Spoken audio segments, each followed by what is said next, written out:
కొండా సురేఖ వ్యాఖ్యల మీద సమంత రెస్పాన్స్ ఏంటో చూద్దాం ఫస్ట్. నా విడాకులు వ్యక్తిగత విషయం. దాని గురించి ఊహాగానాలు చేయడం మానుకోవాలని అభ్యర్థిస్తున్నా. మహిళగా ఉండడానికి, బయటకు వచ్చి నిలబడి పోరాడడానికి చాలా ధైర్యం, బలం కావాలి కొండా సురేఖ గారు.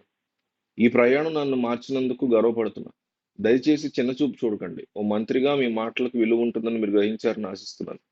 వ్యక్తుల వ్యక్తిగత విషయాల పట్ల మాట్లాడేటప్పుడు బాధ్యతగా, గౌరవంగా ఉండాలని నేను వేడుకుంటున్నా.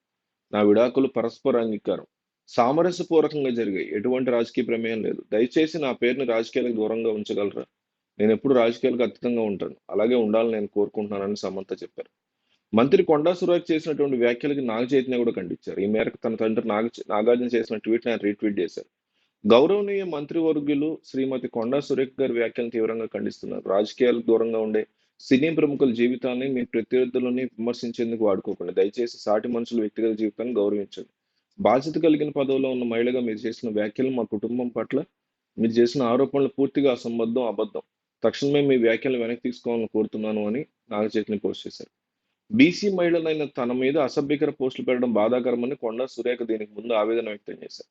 మహిళల్ని కించపరిచేలా పోస్టులు పెట్టాలని కేటీఆర్ ఆ పార్టీ కార్యకర్తలకు చెప్పినట్లుందన్నారు. రీసెంట్ గా ఆమె విలేకరులతో మాట్లాడారు. కేటీఆర్ మీద తీవ్ర విమర్శలు చేశారు. ఆయన తీరుతో సినీ పరిశ్రమలో కొందరు ఇబ్బంది పడ్డారని అన్నారు. కొందరు హీరోయిన్ త్వరగా పెళ్లి చేసుకుని సినిమా ఫీల్డ్ నుంచి తప్పుకోవడానికి కారణం కూడా కేటీఆర్ అని ఆరోపించారు.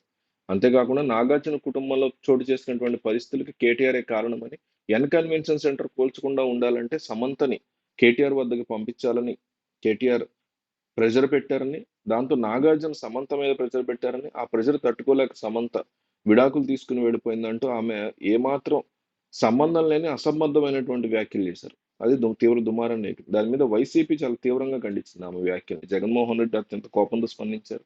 మాజీ మంత్రి రోజా కూడా ఈ మాటలను ఖండించారు.